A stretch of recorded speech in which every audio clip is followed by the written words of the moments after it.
Halo semuanya, perkenalkan nama saya Francisca Betty. Di sini saya akan menjelaskan tentang ICT sebagai sarana komunikasi. Apa sih ICT sebagai sarana komunikasi? A few moments later. Oke, sebelum kita masuk ke pengertian ICT sebagai sarana komunikasi, saya mau kasih tahu dulu nih kepanjangan ICT itu apa. Nah, kepanjangan ICT itu adalah Information and Communication Technology. Sedangkan pengertian ICT sebagai sarana komunikasi merupakan media atau alat bantu untuk menyampaikan, menerima, dan bertukar informasi antara individu atau kelompok secara efektif dan efisien. Secara sederhana, ICT membantu orang berkomunikasi tanpa terbatas jarak dan melalui berbagai media digital. Selain itu, ICT memiliki pengertian lain, yaitu teknologi dalam bidang pendidikan merupakan suatu kajian usaha dengan tujuan untuk mempermudah, merakit, melaksanakan, serta mengevaluasi secara menyeluruh mengenai kegiatan pembelajaran yang lebih spesifik dengan mengkombinasikan sumber belajar yang fleksibel guna terciptanya maksud dari pembelajaran yang efisien. Adapun latar belakang dari ICT yaitu perkembangan teknologi informasi dan komunikasi atau TIK telah mengubah banyak aspek kehidupan masyarakat secara mendalam. Ini termasuk ranah pemerintahan, bisnis, pendidikan, dan masalah sosial, di mana teknologi memfasilitasi akses informasi yang lebih mudah, mempercepat komunikasi, dan meningkatkan produktivitas. Namun terlepas dari perkembangan yang cepat ini, masih banyak kendala yang harus diatasi seperti yang terkait dengan infrastruktur, regulasi, dan kesiapan sumber daya manusia.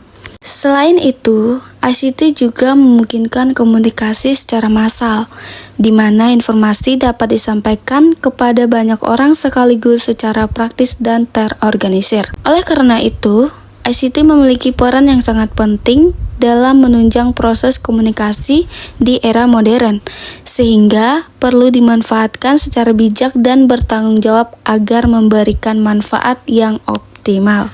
Fungsi ICT yang pertama itu ialah mempermudah komunikasi jarak jauh. Misalnya, kita memiliki keluarga yang ada di luar negeri. Nah, sedangkan kita ada di dalam negeri.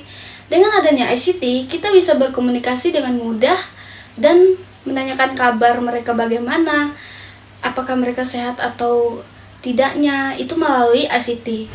Fungsi ICT yang kedua itu ialah mempercepat penyampaian informasi. Contoh sederhananya seperti ini. Dosen memberikan sebuah tugas melalui WhatsApp group. Tidak lama kemudian, dengan adanya ICT, mahasiswa langsung mengetahui, oh kita ada tugas ini dan dikerjakan hari ini, dikumpulkan jam 12 hari ini. Dengan adanya ICT, segala hal dipermudah. Adapun manfaat ICT yang lain, contohnya mempercepat penyampaian informasi. ICT memungkinkan informasi dikirim dan diterima dalam waktu singkat atau real time, sehingga komunikasi menjadi lebih cepat dibandingkan cara konvensional. Yang kedua itu menghemat waktu dan biaya. Dengan adanya teknologi seperti email, pesan instan, dan video call, komunikasi dapat dilakukan tanpa harus bertatap muka langsung, sehingga mengurangi biaya transportasi dan waktu. Yang ketiga itu meningkatkan efektivitas dan efisiensi komunikasi, yang dimana penyampaian pesan menjadi lebih jelas dengan bantuan teks, gambar, audio, maupun video sehingga meminimalkan kesalahpahaman. Yang keempat, mendukung komunikasi fleksibel. Komunikasi dapat dilakukan kapan saja dan di mana saja tanpa terikat oleh waktu dan tempat. Contoh penggunaan ICT. Penggunaan ICT dalam kehidupan sehari-hari mencakup berbagai aktivitas yang memanfaatkan teknologi untuk mempermudah komunikasi dan akses informasi.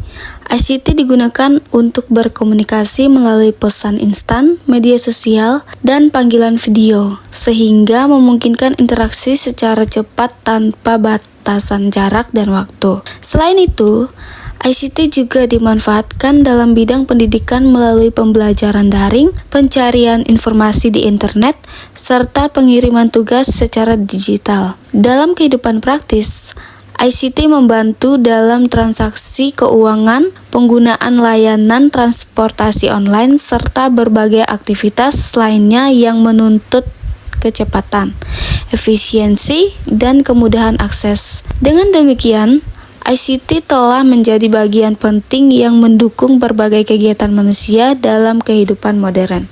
Adapun dampak positif dari ICT, yang pertama itu mempercepat akses informasi, yang dimana informasi dapat diperoleh dengan cepat dan mudah melalui internet. Yang kedua itu mempermudah komunikasi. Komunikasi menjadi lebih efektif dan efisien tanpa batasan jarak dan waktu. Yang ketiga, mendukung proses pembelajaran, yang dimana ICT membantu kegiatan belajar mengajar melalui pembelajaran daring dan sumber belajar digital. Yang keempat, meningkatkan produktivitas kerja. Pekerjaan dapat diselesaikan lebih cepat dengan bantuan teknologi. Yang kelima, memperluas jaringan sosial, yang dimana memungkinkan seseorang berinteraksi dengan banyak orang dari berbagai daerah bahkan negara. Dampak negatif dari ICT yang pertama, penyebaran informasi yang tidak benar atau hoax.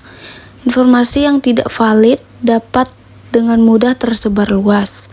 Yang kedua, ketergantungan terhadap teknologi, yang dimana penggunaan berlebihan dapat menyebabkan kecanduan terutama pada media sosial dan games. Yang ketiga, berkurangnya interaksi langsung, yang dimana komunikasi tatap muka menjadi berkurang karena lebih sering menggunakan media digital. Yang keempat, ancaman keamanan data, risiko pencurian data pribadi atau kebocoran informasi. Yang kelima, penyalahgunaan teknologi seperti cyberbullying, penipuan online, dan akses terhadap konten negatif. Kesimpulan dari ICT atau Information and Communication Technology memiliki peran yang sangat penting sebagai sarana komunikasi dalam kehidupan modern karena mampu mempermudah, mempercepat, dan memperluas penyampaian informasi tanpa batas ruang dan waktu. Pemanfaatan ICT memberikan banyak dampak positif seperti meningkatkan efektivitas komunikasi, mendukung pembelajaran, serta mempermudah